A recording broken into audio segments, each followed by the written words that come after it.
अस्सलाम वालेकुम दोस्तों, कैसे हो आप? सब ठीक होंगे, मज़े में होंगे। तो आज का जो हमारा व्लॉग है वो है कि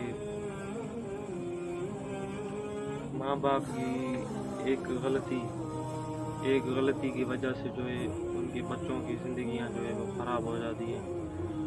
ख़राब नहीं होती, वो बिल्कुल बर्बाद हो जाती हैं। वो उनकी एक गलती क्या है? वो उनकी एक गलती ये है कि देर से शादी करना। देर से जब शादी, एक मिसाल तौर, जैसे कहें कि चीकू का दरख्त हो गया, इसको अगर आप टाइम पे नहीं उतारोगे तो ये परिंदे इसको नोच नोच के खा जाएंगे। अगर वो नोच नोच के उन्होंने खाया नहीं तो वो खुद ही गिर कर ख़त्म हो जाएगा। तो ये एक ऐसी मिसाल अल्लाह ने रखी है इंसान पे। तो ये जो है ना एक बहुत बड़ी गलती है जो कर रहे हैं आजकल वालिदैन। अल्लाह को मानो, इस अंग्रेज़ी कल्चर को तोड़ो, इसको ख़त्म करो। ये जो ज़िना इतना अरूज पे पहुंच गया, ये किस लिए पहुंच गया? ये इसलिए पहुंच गया। तुर्की का बादशाह जब वो तकरीर कर रहा था तो उसने तकरीर में कहते कहते उसने ये कह दिया कि अल्लाह को मानो, निकाह को आसान करो, फाहिशी को ख़त्म करो। एक बादशाह हो के वो ये कह रहा है तो आप समझ सकते हैं कि फाहिशी कितना अरूज पे पहुंच गई है।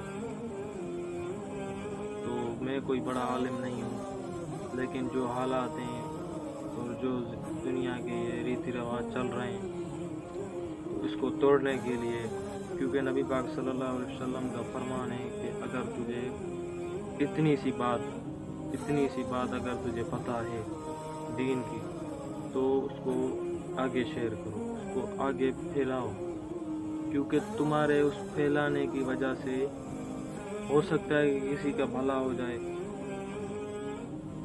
तो ये एक बहुत बड़ी बात है।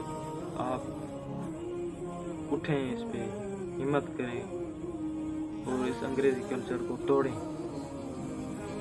अगर लड़की 13 साल में बालिग हो रही है तो उसका निकाह करो, 14 साल में हो रही है तो भी उसका निकाह करो।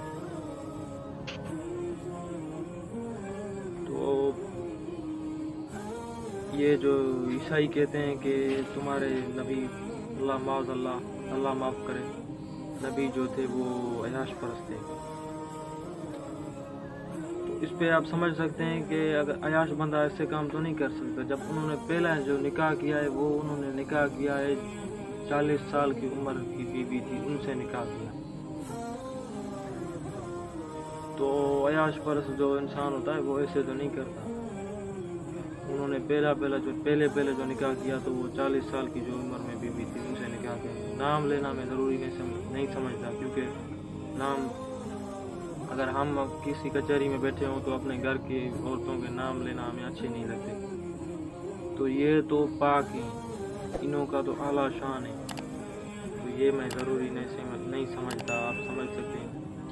तो ये आपको अच्छी बात बता रहा हूँ, सच्ची बात जो है वो बता रहा हूँ। इस पे गौर करें और जितना हो सके गंद को ख़त्म करें। इसमें जो है दुनिया की बर्बादी है, आखिरत की बर्बादी, उम्मत के लिए एक बहुत बड़ी जो है ना, बहुत बड़ी आप कह सकते हैं, बहुत बड़ा मैसेज उन्होंने हमारे लिए छोड़ा। और जब 9 साल की बीवी से उन्होंने निकाह किया तो आप समझ सकते हैं कि 12-13 साल की उम्र में इस टाइम निकाह क्यों नहीं सही। क्यों कहते हैं लोग कि निकाह सही नहीं है? क्यों नहीं सही भाई? जब हमारे नबी पाक सल्लल्लाहु अलैहि वसल्लम ने 9 साल की उम्र में बीवी थी, उनसे निकाह किया, तो आप समझ सकते हैं। क्योंकि औरत बालिग हो जाए, 10 साल की उम्र में हो जाए तो उसको दो, उसका निकाह करो, क्योंकि नबी पाक सल्लल्लाहु अलैहि वसल्लम का फरमान है कि एक वक्त वो आएगा जब औरत 10 साल की होगी, 10 साल की उम्र में होगी और वो हामिला होगी। तो आप समझ सकते हैं कि ये कितनी बड़ी बात है। इस पे गौर करें। और मैं कोई इतना आलिम नहीं हूँ, मुझे जो जानकारी है वो मैं आप तक पहुँचा रहा हूँ। मेरी ये कोशिश है और मेरी कोशिश अल्लाह कबूल फरमाए। हो सके तो ये आज का, अगर आपको हमारा आज का ब्लॉग अच्छा लगा हो तो इसको लाइक भी करें, शेयर भी करें, अगर हो सके तो सब्सक्राइब भी कर दिया करें, क्योंकि आपके एक लाइक से जो है यूट्यूब मेरी वीडियोस को आगे शेयर करेगा। अगर मेरी कोई अच्छी बात की वजह से किसी का भला हो जाए तो क्या पता कि मैं भी गुनहगार इंसान हूँ, मुझे पता नहीं है कि मैंने कितने गुनाह किए, लेकिन ये मेरी कोशिश है कि इसी बात की वजह से मेरी बख्शिश हो जाए, तो मुझे और कुछ नहीं चाहिए। ये आप भाइयों की सपोर्ट की ज़रूरत है। अल्लाह आप सबको खुश रखे, जो अमान में रखे। अल्लाह हाफिज़।